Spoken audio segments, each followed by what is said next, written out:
Welcome back to those who served. We got Thomas Payne and David Elliot, and David Cantrell, Leon Parks, veterans of Vietnam, all from the Marine Corps.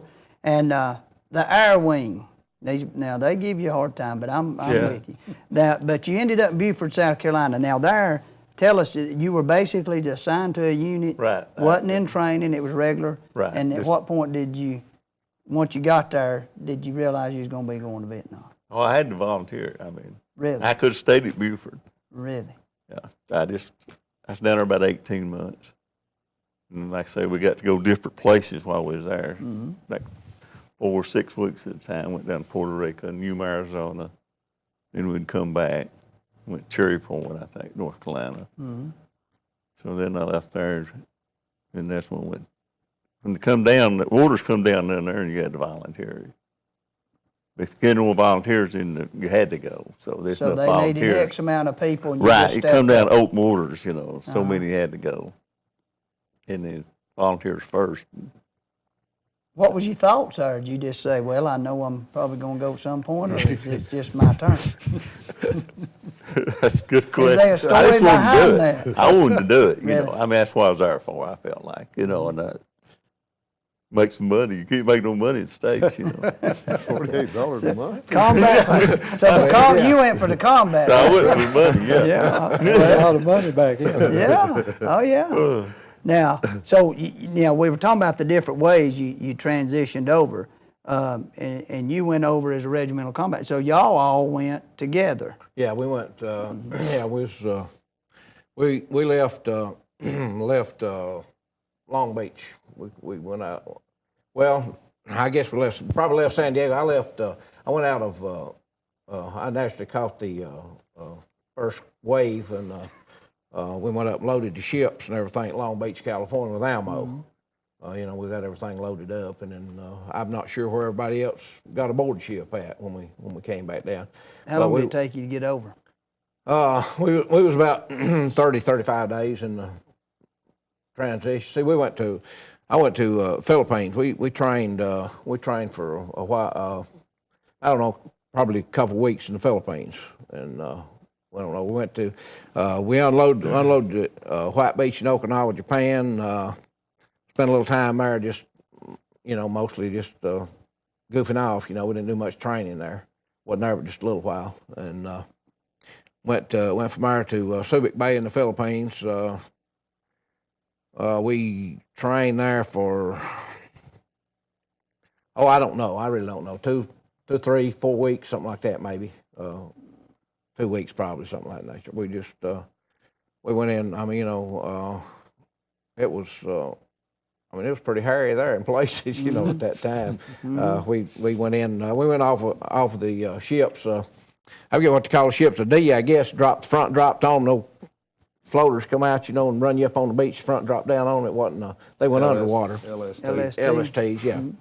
And we went in on a banana. I never will forget. Went in on a banana plantation, just as level as far as you can see, and you can see a mountain. Just as far as you can see. You can see this mountain sticking up. And they said we'll be setting up on that high point tonight. Which we did, and got up there and dug in and. Man, I'm gonna tell you, every time we entrenching too, would hit the ground, it hit a rock. It's one of those deals. We finally got dug in, and it was an experience. Welcome aboard. Oh yeah. Now, Leon, what's your memories of when you hit the ground over there in Vietnam? What's some of the things that you remember about debarking that plane? Well, I don't remember much about it except the change in the climate. It's the first thing you feel is that heat. The heat, and that's about it. Yeah. I remember seeing a lot of holes in the ground. That's about all my memories are. So you hit the ground. When did you actually get on the ground, Vietnam? Because you got a 13-month. Was it 13 months that your tour was? 13 months too. I got there about the 15th of May of '67, and we landed at Da Nang International. We flew on a C-130 from Okinawa. Our wingers flew us over the Marine Corps plane. They joking and everything. They said, well, we fixing to land at the Da Nang International Airport. Said temperature 135 degrees. Lord have mercy. I didn't think much about it till I got off.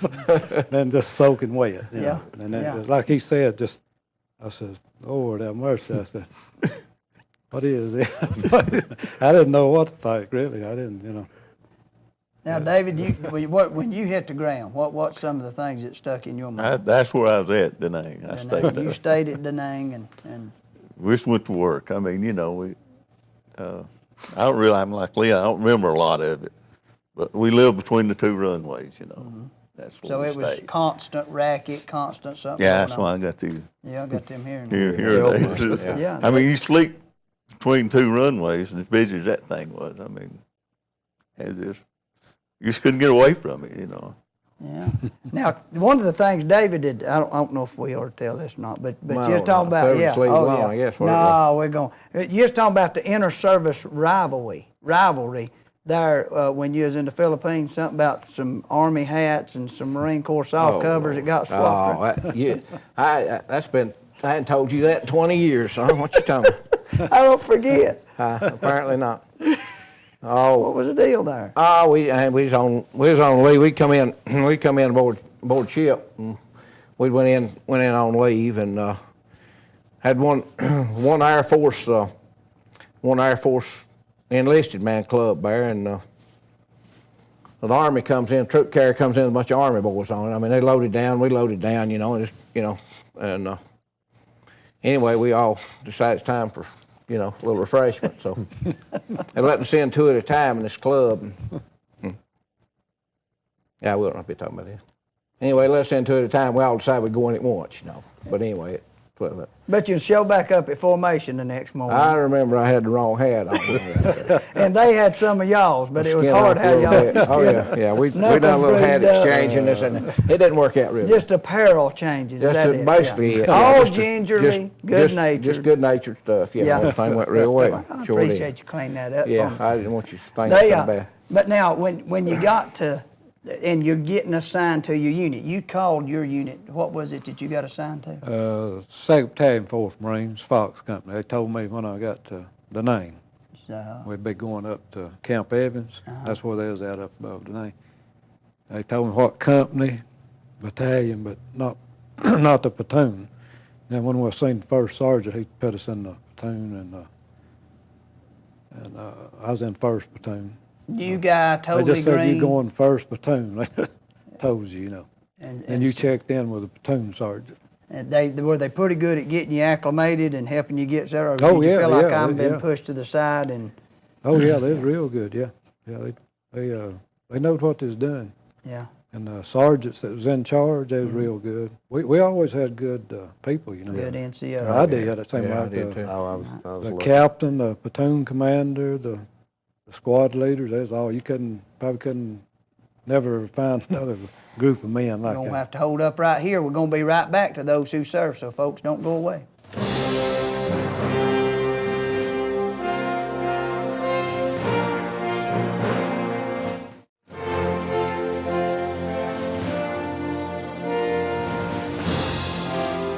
Welcome back to Those Who Serve. We got a real special edition for you here. We've been spending the better part of the last hour with Thomas Payne and David Elliot, and got David Cantrell and Leon Parks. They all knew each other before they went in the Marine Corps, and now here they are on up in their years. We won't say how many, but we're thankful to have them with us. Been spending the better part of the last hour with them, and in conversation, basically just got into Vietnam. And David, you was telling us there about you actually came up the river and offloaded. Tell us a little about that. Well, like I say, I went over on a regimental landing team. We had I was 3rd Battalion, 24th Marines, which we went as a regimental landing team, which I guess that's what they were when they went on back during World War II. The 24th and 26th went on Iwo Jima. The 24th took the light in and hung the flag, and the 26th went on the other end, you know. But anyway, we went in. What happened? They got hit up around the DMZ, up around Contian, and most of you know what I'm talking about. The guys from the rock pile reinforced Cantillon. The guys from Dung Ha had to take the rock pile, so we had to come in. So we came off, we came down the ships the old way, down the netting, got into our landing crafts with all of our gear and went up Dung Ha River and manned the lines at Dung Ha till they got everything, everything straightened out there. We was there for approximately 7 to 8, 10 days, something like that, before we went on down and started Operation Chinook at Camp Evans. Well, that's what they named it after we. And we'll come back to Camp Evans because you had mentioned that a minute ago. Leon, how did they, once you got assigned to your unit, it was the what? Tell us what it was. Well, I arrived in Vietnam to go to the 2nd Recon, and it was at Da Nang. We had a base camp outside of Da Nang, but right previously, the 5th Marines had just got decimated in Way City. They took a pretty good lick up there, so a bunch of us went from there to the 5th Marines, so I wound up with Alpha Company, 5th Marines. Basically in the line unit. And the line company, yes. What's some of the first memories you have of those guys that you went with? Were they like Thomas is pretty good about getting you acclimated and Excellent, excellent. professionals? Absolutely. Now, and that seems to be the overwhelming thing that folks don't realize. Young, highly trained, but very professional in the way they went about it. Now, y'all were in charge. Basically, planes come in, they shot up. Right. They've got some sort of malfunction. Tell us a little about what y'all did over there as far as salvaging those things. It's just like the best way to describe it, an aircraft carrier where they land the cables. That's what we done on the land. And then basically when they come in, either it's shot up or we didn't catch them, or if it was raining, which it rained a lot, we'd catch all the planes when it was raining, or they'd slide off the runway. And we'd do that. And I ended up working on the gear more than any and maintenance part of it, But anyway, it's all basically the same as aircraft carriers, what we done on land. But when y'all had one of these flights coming in, if y'all weren't just catching it because of bad weather, how much time did you know ahead of time that you had one that was in trouble? Not long. I mean, we just set up, and that's when we stayed on the runway. And if it got shot up, he's coming back, and you could talk to the tower, whoever our squad leader was, or how it worked. Anyway, you had radio contact with the tower, and you talked. We couldn't talk by you could hear them calling in. Yeah. And then they'd land them, and it was crash crew. Fighters, basically anything. Right, anything with a tail to it. Okay. And when they would land, the crash crew would be there, or whatever. They'd get them out, or if there's fire, or whatever, put them out, and that kind of stuff. But just pinpoint them in one place is where we could get them out. They need them out or whatever. Yeah. And we had 4 sets, 2 on each runway, and so you could catch them and then put them on the other runway. If you hit that, while that one was getting that, and out they just land on the other ring and come the other way or other side. So it was constant. Y'all Yeah, stayed they busy. just kept coming, Now, Thomas, when you got over to as an A gunner and you started out, the OM60, what's your thoughts on it? It was a good gun. Did We'd you already been enjoy trained. carrying that thing? Yeah, well, I didn't enjoy it, but I was trained, to do it. I didn't enjoy it, but we was trained out in California on it, real good, and every part about it, how much it shoot. Like I say, they was good. Now, they was good at it. But when I first got there at Camp Evans, we just running patrols and ambushing. Sergeant Morgan, this platoon sergeant, he's from Arkansas. Now, he was a character, but he kind of broke us in, We went on 2 or 3 patrols, nothing happened, I told one of them boys, I said, it's all right here. I said, I thought this was bad, He said, well, it gets a little bad. He said, we get a little sniper fire every now and then. Finally, about 3 days, we got a little sniper fire, and I said, this still ain't too bad, I was thinking myself. Sergeant Morgan said, we're moving up north. They've been talking about it for about 2 months. And we finally moved to Cantillon. Not Quezon, but it's Leatherneck Square, they call it. 4 bases up there. And from then on, it was, It got in, didn't kill much further than that, huh? it was different then, but I thought it was gonna be all right there at first. Now, David, you was telling us that he talked about Camp Evans, but you was up there when Evans got its name. Yeah, And we was later the the first. Army Yeah, come we in. was the first 3rd Battalion, 26th Marines. We were the first. We worked the first maneuver at Camp Evans. We came down, like I say, we came up river at Dung Hall, manned the lines for a few days up there, and we left. When we left Dung Hall, we left on what we call a Rough Rider. We trucked from there down. Now, Camp Evans lays between Dung Hall and Way City. Between Dung Hall and Way City. So we came down and we left like just after day. Now we're not just riding down the road in a convoy, but we got Huey gunships flying both sides of us, and we got jets, fighter planes too. But we got down there and once we got there, we had to sweep the area out enough to set up a perimeter for the night, because it was getting late in the afternoon, time we made our rounds down there.